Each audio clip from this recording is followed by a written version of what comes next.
Keessumattuu gidiraa Kiristoosiin gaafa kaasnu isaa eegalee eessatti akka inni xumuru. Yoo xiqqaate dogoggora meeqa uumaniiru dogoggora 4 wayi uumaniiru jechuudha.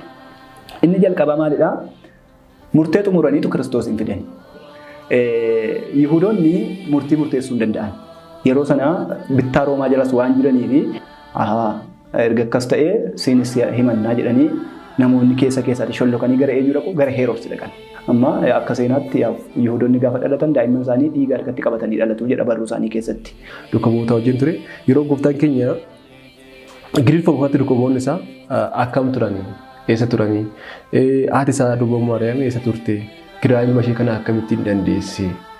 Inni tokko garuu qullaasaa naxalaadhaan yookaan immoo baaqeedhaan haguuggateetu duukaa deema ture jedhe Maarqos immoo asitti immoo jijjiirama kana jira jechuudha. 11 keessaatii namni 2 isa biratti hafaniiru. Caqasa kitaaba qulqulluu akka jirutti jechuudha.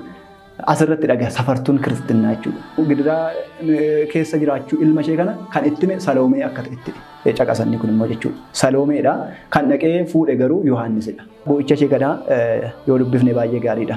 Namatti tola waan ta'eef baay'ee laphee nama cabsa waan ta'eef jechuudha. Fannoo jalatti humnaa ol boossee deeffachuu obsuu gaafa isheen dadhabdu ergamoonni dhufanii sossobanii Daawit dhufee sossobee homaa dhaga'uu hin dandeenye.